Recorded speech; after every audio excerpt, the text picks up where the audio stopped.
علیکم ورحمۃ اللہ وبرکاتہ۔ احباب کی یہ فرمائش تھی کہ عید الفطر سے متعلق چند ضروری مسائل ہمیں بتا دیں، چونکہ مفتیان کرام اور علماء کرام بشمول دارالعلوم دیوبند کے کتابی شکلوں میں یا PDF فائل میں واٹس اپ ٹویٹر پہ تو یہ مسائل چل رہے ہیں، لیکن چونکہ ہماری عوام اس مرتبہ عوام کا ایک ایسا طبقہ ہے جن کو امامت کرانی پڑ رہی ہے، تو انہیں دقت ہو رہی ہے مسائل سے متعلق، اور وہ ان فتاوی جات کو پڑھ بھی نہیں پاتے، لہذا میں نے کوشش کی اور ہمارے احباب کی بھی یہ گزارش رہی کہ یہ باتیں بتا دیا ہے۔ لہذا میں سب سے پہلے یہ بتا دوں کہ یہ کنفیوز اور مشکوک جو مسئلہ چل رہا ہے کہ کسی کا کہنا کہ عید کی نماز گھر پہ نہیں ہو سکتی، کسی کا کہنا کہ جمعہ کی نماز نہیں ہو سکتی، یہ سب بالکل ڈھکوسلے بازی اور بالکل غلط اور بے بنیاد باتیں ہیں۔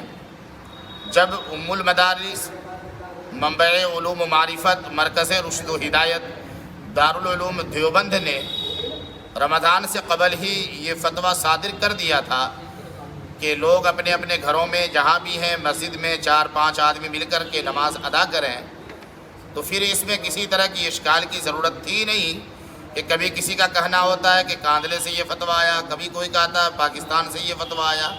ہمارے لیے دارالعلوم دیوبند ہی مین ہے، اصل ہے، اور دارالعلوم جو کہے انشاءاللہ ہم وہ کرنے کو تیار ہیں۔ بہرکیف دارالعلوم دیوبند کی طرف سے یہ اجازت مل گئی ہے کہ لوگ اپنے گھروں میں، بیٹھکوں میں، چھتوں پر جہاں بھی ہوں وہاں نماز عید ادا کریں۔ یہ تو کنفرم ہو چکا کہ نماز عید ہمیں پڑھنی ہے انشاءاللہ۔ دوسری بات میں یہ بھی بتا دوں کہ نماز عید اور نماز جمعہ میں فرق یہ ہے کہ جمعہ کی نماز فرض ہے اور عید کی نماز واجب ہے۔ عید کی نماز واجب ہے اور جمعہ کی نماز فرض ہے۔ جمعہ کی نماز میں نماز سے پہلے خطبہ دیا جاتا ہے اور عید کی نماز میں نماز کے بعد خطبہ پڑھا جاتا ہے۔ نماز کی نیت عید الفطر کی اس طرح کریں گے، نیت کرتا ہوں میں 2 رکعت نماز عید الفطر واجب مع 6 زائد تکبیرات کے واسطے اللہ کے رخ میرا کعبہ شریف کی طرف پیچھے اس امام کے۔ طریقہ نماز یہ ہے کہ اس میں 6 زائد تکبیریں ہیں، غور سے سنیں، 6 زائد تکبیریں ہیں۔ پہلی رکعت میں 3 تکبیر زائد ہیں اور دوسری رکعت میں 3 تکبیر زائد ہے۔ پہلی رکعت میں تکبیر نماز جو پڑھیں گے وہ اس طریقے سے پڑھیں گے، تکبیر تحریمہ کے بعد نیت باندھ کر ثنا پڑھیں گے اور ثنا کے بعد 3 تکبیریں پڑھی جائیں گی۔ 2 تکبیروں میں آپ اپنے ہاتھ کو کانوں تک اٹھا کر چھوڑ دیں گے، تیسری تکبیر میں نیت باندھ لیں گے۔ الحمد شریف پڑھی جائے گی، کوئی سورت پڑھی جائے گی، رکوع سجدہ ہوگا، دوسری رکعت کے لیے کھڑے ہوں گے، الحمد شریف پڑھی جائے گی، سورت پڑھی جائے گی رکوع سے پہلے، پھر 4 تکبیریں کہی جائیں گی جن میں 3 زائد تکبیریں ہیں۔ ان 3 تکبیروں میں ہاتھوں کو کانوں تک اٹھا کر چھوڑ دینا ہے اور چوتھی تکبیر میں رکوع میں چلا جانا ہے جو رکوع کی تکبیر ہوگی۔ اس طریقے سے آپ کی نماز پوری ہو جائے گی۔ نماز پوری کرنے کے بعد دعا ہوگی، دعا کے بعد خطبہ پڑھا جائے گا۔ اگر خطبہ کے لیے ہم نے سہولت کے لیے چھوٹے چھوٹے خطبے منتخب کیے ہیں جو میں نے ایک پمفلیٹ کی شکل میں فوٹو اسٹیٹ کر کے فری آف کاسٹ جو لینا چاہے ہمارے پاس سے لے جائیں، اور کوئی معاوضہ یا کوئی قیمت اس کی نہیں ہوگی، آپ لے جا سکتے ہیں۔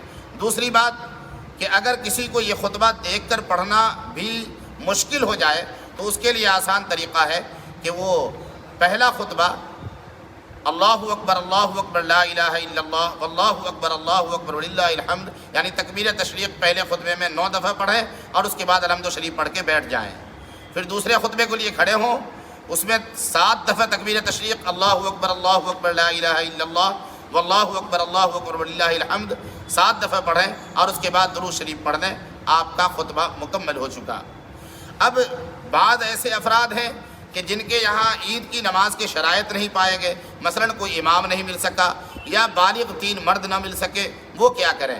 تو یاد رکھیں علماء کا اس پر متفقہ فیصلہ ہے کہ عید کی نماز کا کوئی بدل نہیں، نہ اس کی کوئی قضا ہے، لہذا وہ پھر کیا کریں؟ تو ایسے افراد چاشت کے وقت چاشت کی نماز 2 رکعت کر کے 2 رکعت یا 4 رکعت نفل کی نیت کر کے پڑھ لیں اللہ رب کائنات انہیں قبول فرمائے گا، اور جس کی عید کی نماز جماعت سے نکل جاتی ہے یا وہ امام نہ ہونے کی وجہ سے پڑھ نہیں سکتا ہے تو ایسا شخص معذور ہے، اسے کوئی گناہ نہیں ملے گا۔ یہ چند مسائل تھے جو میں نے آپ حضرات کے سامنے رکھے ہیں، امید ہے کہ انشاءاللہ آپ کو اس سے فائدہ ہوگا۔